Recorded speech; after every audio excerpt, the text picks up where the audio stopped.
You know, when the market gets choppy, we're all hunting for the same thing, reliable income. And that hunt, well, it often leads people to a very specific kind of investment that promises high yields and stability. I'm talking about preferred share ETFs. But what are you really buying when you get into one of these? Let's dig in. Okay, so picture this. Stocks are all over the place and bonds are barely paying you anything. What do? It feels like you're stuck, right? So the big question is, can these preferred share ETFs really be that perfect middle ground? They're often sold as the ideal solution, but we're here to find out if that promise actually holds up under pressure. All right, so let's start with the big one. That's search for stable income. For anyone who's focused on generating cash flow from their portfolio, the idea of high, predictable payments is, well, it's incredibly appealing. It's the whole reason these products exist in the first place. And look, this quote I found from an investor on Reddit, it just perfectly captures the hope people place in these ETFs. While the rest of the market was tanking, their investment felt like a steady rock. That feeling of stability, that's a really powerful magnet for investors. Okay, so what is a preferred share anyway? I mean, before we can even talk about the ETF, we gotta understand the thing that's actually inside it. So let's break down this pretty unique kind of hybrid investment. The easiest way to think about it is like this. It's a hybrid. It's got one foot in the stock world and one foot in the bond world. Like a stock, it means you own a piece of the company and get paid dividends. But like a bond, it's built to give you fixed, regular payments. Plus, if the company goes belly up, you get paid back before the common stockholders. That hybrid nature is its key selling point. And you can see this play out with a couple of popular Canadian examples. You've got ZPR, which takes a broad, index-based approach to try and lower the risk from interest rates changing. Then there's SPLT, which is actively managed and digs into a niche called split corps for really tax-efficient income. See?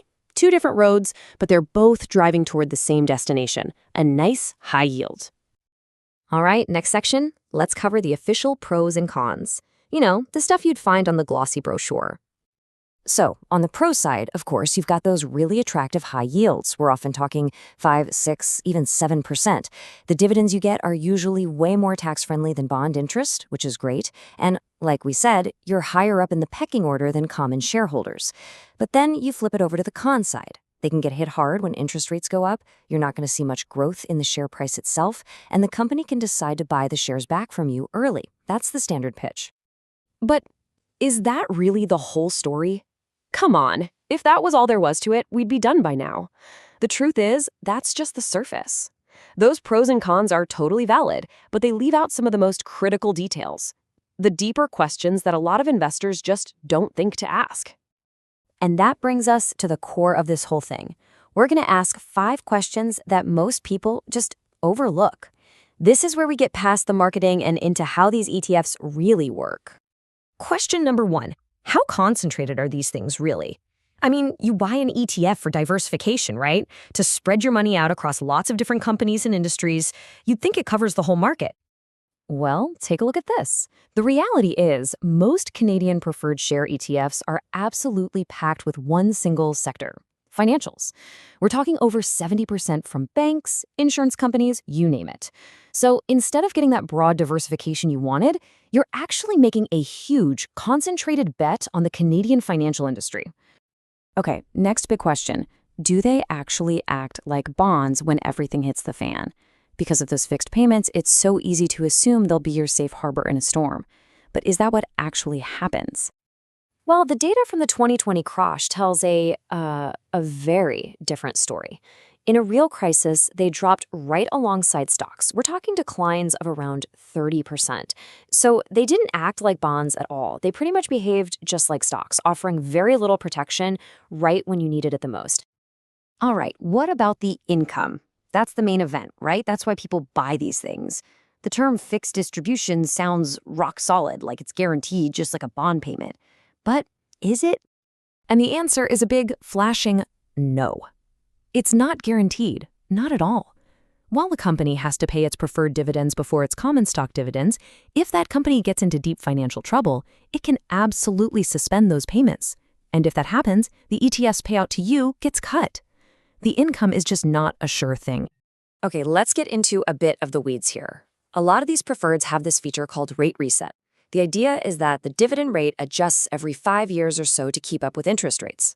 Sounds good in theory, right? Protects you from rising rates. But how does it really work?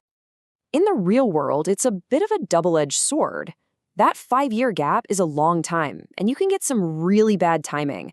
Imagine if interest rates crater right before your shares are set to reset. You could get locked into a super low dividend rate for the next 5 years, even if market rates start climbing again right after. And that brings us to our final and maybe most important overlooked question. It really ties all this together. Do these ETFs actually make your portfolio more diversified? The tough answer is not always. In fact, because they're so concentrated in financials and because they tend to fall with stocks during a panic, they might not balance out your portfolio at all. For many Canadian investors who already own the big banks, adding these could actually double down on that risk, doing the exact opposite of what a diversifier should do. Okay, so after digging past the marketing and peeling back all those layers, what's the real verdict here?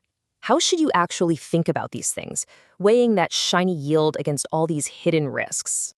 This table really brings it all home. We have the promise on one side and the hidden reality on the other. The promise of safety, challenged by the fact they act like stocks in a crash. The promise of diversification, undermined by that massive concentration in one sector. And that promise of stable income, well, it's just not a guarantee. The takeaway is pretty clear. The benefits you see on the surface come with some very real and often hidden risks. And that leaves us with the one question that really matters, the one that only you can answer for your own portfolio. This isn't about saying they're good or bad. It's about knowing exactly what you're getting into. So now, with your eyes wide open to the trade-offs, you have to ask yourself, is that extra yield really worth all these hidden risks we just uncovered?